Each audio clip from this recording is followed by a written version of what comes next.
Hello and welcome to Tahoe's Great Information Feed. I'm your friend in Tahoe, Brad Lewis, joined as always by Sabrina Belleci. And we're so happy to have you back with us. Thanks again for tuning in, and we really appreciate all of your comments and positive feedback we've received thus far.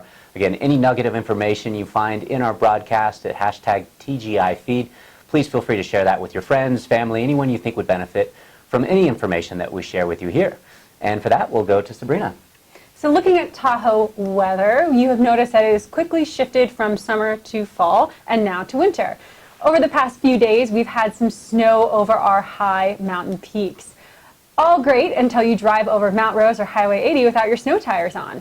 It's true, there was chain control for a good 3 or 4 hours this week Monday, and that was nuts. It was like one day, sunny, I could be at the beach, Monday afternoon hits, and people are chaining up. It was nuts. It was insane. The nice thing is we all got to pull out our Patagonia jackets just to put them back in a bin in a few days. See, you called that last week, if I recall. I know, one of those things. Yeah, it was a taste of the ski bug. I started looking at my snow gear and ski gear in the garage and started thinking visions of grandeur of fresh powder days. So they're not too far out at this point, I'm sure. We still have to get in our pumpkin spice latte fill, though, so winter, hold off for just a moment. It's so true. Remember, that being said, it will warm up just a little bit as it usually does before we go into a full-blown winter, but it's very important to winterize your properties.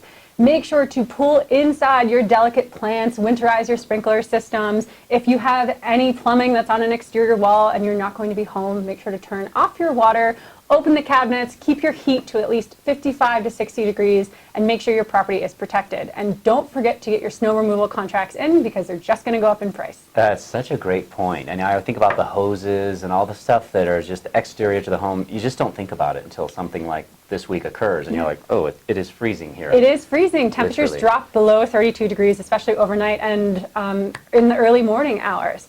That being said, the ski resorts locally here are calling for an early ski season.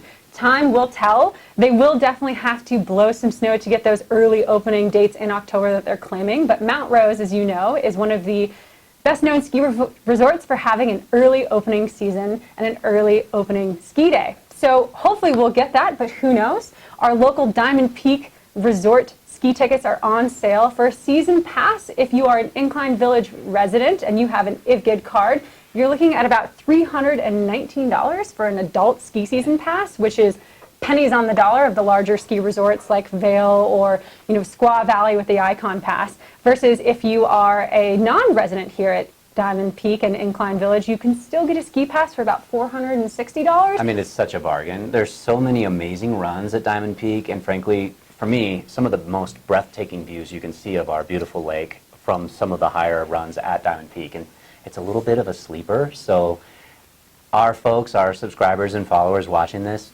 keep it to yourselves. We don't have to share every nugget of information that we put out there on TGIF. I do have to say, one of the best things is when Squaw Valley or Mount Rose is on wind or avalanche hold, all of my friends from around the basin text me and say, Diamond Peak Ski Day, Diamond Peak Ski Day. It's because, POW days with no lines at a local ski hill, steep, small, short runs. How could you go wrong? It's right. It's so right. And you bring something up, I should get personal with you for a moment here, but when I moved up to Lake Tahoe, I was thinking, what an absolute slice of heaven. I mean, having left the Bay Area myself, born and raised in the San Francisco Bay Area in California, and just sort of inching up the hill and getting closer and closer and ultimately pulling the trigger and owning a home here around the shores of Lake Tahoe. I mean, it is absolutely a place that we will never leave, and we absolutely love it. There's so many benefits, as Sabrina mentioned. Local discounts at ski resorts, the private beaches that you'll have access to as an Incline Village resident in particular, and just such a great place to live. I mean, we just absolutely are so blessed to be here. And not to mention, Diamond Peak is rated one of the most kid-friendly ski resorts around the Lake Tahoe Basin for the past 10 years. It's true, because they have a great ski lesson and snowboard lesson program. They have a really good, gradual, flat terrain, and their instructors there are first class. One other quick note I would say about living in Lake Tahoe or home ownership in the Lake Tahoe area is, even if you're considering purchasing a vacation home and doing what my wife and I did, kind of buying a place here and then ultimately sort of making it our permanent residence, I think right now we have friends in the mortgage lending business, of course, and record months of production for loan origination due to the low cost of money right now. So if you've ever thought about owning a home up here, I'm not kidding you, it's such a small kind of community, a tight-knit community, and there's not a whole bunch of inventory in this particular region when compared to the majority of the country and major metropolis and cities that other people desire to move to. But I'll tell you, if you've ever thought about owning a home up here, get in touch with a realtor, preferably one who really knows their stuff, such as an agent at RE/MAX Northlake. Just going to go ahead and put the plug out there, because we would absolutely be honored to help you find, if, like I said, nothing else, a stair-step option for you to own a home. Maybe it's a vacation rental or a place for you and your family and friends to come up intermittently, and ultimately you can call it a little slice of heaven of your own as a permanent residence. So with that said, I digress. We move on to our next segment, which is actually what's happening here around this beautiful lake of ours this weekend. And to the tune of what is so cool about living in this region, there's a real pride in keeping our environment clean, keeping our lake clean, our water fresh. And down on the south shore of Lake Tahoe this weekend, there's an event on Saturday, so tomorrow, the 21st of September, and it's called the Great Sierra River Cleanup of South Lake Tahoe. So if you're interested in that event, I encourage you to look at TahoeSouth.com, the URL here, and you'll be able to obtain all the information about meeting places and times, etc. But TahoeSouth.com will give you a very, very good look at what you can expect once you do become a full-time resident, if you're not already, of this area, and just some of the cool events going on around the lake regularly to keep things clean and keep our environment beautiful. So, something else happening this weekend. Yeah, we have quite a few things happening this weekend, but I did want to mention we had our Realtor Day cleanup around here in Incline this past week, and there was not a lot of trash here in Incline because the community really does band together and take care of our environment, but the quantity of what they found the most was actually cigarette butts, which is not only concerning for our community's health, but also fire safety. So just because it's starting to snow and rain, and we're kind of getting into the colder months, we still have a very dry climate here. So please do not throw your cigarette butts out the window. That's a great point. As a Rotarian here at the Tahoe Incline Rotary Club, we've also done various events where the community comes together and we sort of sponsor a cleanup day. Incline Village locally on the northeast part of our lake organizes cleanup events, and it's just cool to see that happening around the lake, as is exemplary of the folks doing the Great Sierra River cleanup on the south part of the lake. What else is going on this weekend? Something pretty exciting, I think. Yes, so getting into the weekend, don't forget to grab your Lederhosen and partake in the Lederhosen 5K at Squaw Valley tomorrow morning. It is going to be hilarious. It is put on by the Tahoe Trail Running Group. It is a 5K at Squaw Valley, and you must, you don't have to, but you should if you want to. Wear your Lederhosen and, bring your beer and wear your hats and go ahead and run a 5K, and it is all for a good cause. Keep the theme going and the chafing going, and keep your Lederhosen on and enjoy Squaw Valley's Oktoberfest at the village as well. The whole village turns into a Bavarian village. There is schnitzel, tons of beer, lots of activities, live music, and honestly, games and activities for the whole family, and it's very pet friendly. And if you aren't too drunk by the evening, make sure to grab your coat, because there is the annual TGR premiere, ski movie premiere of Winterland at the KT Base Bar. It gets so cool. Really chilly, but it's just in time. We just got our first snow here at Tahoe, so gets everyone pumped for the season, and hey, if you can sustain all day at Squaw Valley, you're a real local. Yeah, it's sort of the gradient conditioning to get you ready for those powder days that turn into sleet and hail days while you're on the lift. But get the stoke flowing. Talk about all the new lines you want to ski in the area. Totally. Another event that you may stop by en route to that particular Oktoberfest event at Squaw Valley is actually up at the North Star Resort, just on the California side of Lake Tahoe.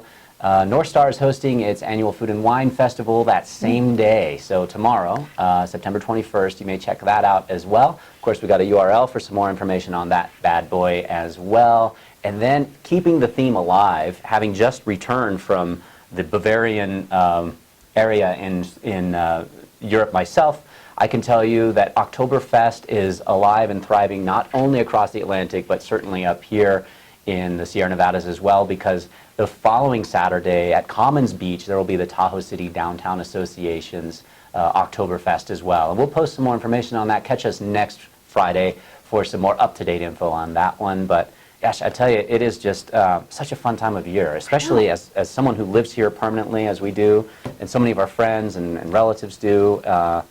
Gosh, it really never ceases to amaze me how much you can just kind of get done in such a small vicinity, relatively, when you think about it. You just don't have to leave the mountain to really enjoy life. So, and Tahoeites must really like beer. We have a lot of beer flowing this time of year. We certainly do. There's another event coming up in October that will be on our future segment that we'll be promoting and, in fact, sponsoring, if I'm not mistaken. So yes. we'll get there. But yeah, beer is flowing. Beer is plentiful. But speaking of beer and driving up and down mountains, and etc., we always want you to be safe. And we want to make sure that if you do attend any of these Oktoberfest, just be smart about it. Just get yourself either a ride share or have a designated driver. I'm very fortunate. My wife has chosen never to be drunk in her life, so I've got sort of a built-in DD there, which is amazing. But think ahead on things like that. Don't get yourself in trouble. Don't cause harm to yourself or anyone else. And on the topic of motorists and driving, I wanted to let you know that as of right now, Highway 80 heading eastbound into Lake Tahoe is showing clear of any major road construction. We'll continue to keep you updated as the weather starts to change on us and get a little bit more inclement and putting some of that slippery white stuff on those roadways throughout the ski season. We'll certainly keep you posted on the conditions, but as it's stated right now, according to Caltrans and all the webcams that we've researched prior to this episode, traffic's flowing super clear to come on up from the Bay Area on the north side of our lake from Highway 80, looking good. What else do we have going on locally, though? I think there was something you wanted to mention. So lastly, but definitely not least, if you like beef and you like poultry, the new topic is not for you. But if you don't like beef and poultry, and if that's not your thing, our local Inclined Burger has added the Impossible Burger to their menu. For those of you that are not familiar with the Impossible Burger, we will cut to our fast foodie correspondent, Brad Lewis. Well, you've got it almost right, Sabrina. I am here in North Lake Tahoe in Incline Village, obviously standing just in front of Inclined Burgers and Brews. With respect to the product they serve here, however, the Impossible Burger is a comparable product to the Beyond Burger. Based out of Redwood City, California, founded in 2011, Impossible Foods, Inc. created a very, very similar product to what I have here, and again, what is on the menu at Inclined Burgers and Brews, which is the Beyond Burger. So Beyond Meats Company was founded in Los Angeles just a couple of years prior, and that is in fact what's on the menu here, and I'm going to take my inaugural bite live on air with TGI Feed now. So it's a first for me, it'll be a first for many of our viewers. We'll let you know what these companies, who again, comparably, Photobomb, have put together out of basically plant derivatives, added basically lab-infused aroma and flavoring to basically check all the boxes in our sensories to have us think that we're actually eating good old-fashioned hamburger meat. So I'm going to take a bite with you now. Wish me luck.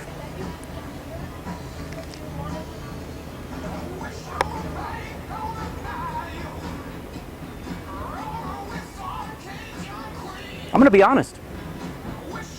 It's not that bad. I'm going to go out there and even recommend that you come down here and take a bite yourself. Back to you in the studio. Thanks so much, Brad. I'm so excited to try that burger. If it looks like beef and it tastes like beef, but it's definitely not beef, it must be an Impossible Burger. It is. It's the Mission Impossible Burger. Perhaps there's going to be some Tom Cruise themed commercial in our near future, but I'm glad he was able to, test that out for us and give us his feedback. That guy is just always, traveling around this lake. It's hard to even keep up with. He's everywhere. He really is. He's everywhere. Well, modern television, people. Modern television. That is a wrap for this week's Tahoe's Great Information Feed. We are so stoked that you tuned in and watched this far into our weekly update. For all things real estate and community, please follow myself at InsideIncline.com and Brad Lewis at My Friend in Tahoe. Like and subscribe, follow us, share, love us. We love you. Have a great weekend. Thanks so much, you guys. Bye. See you soon.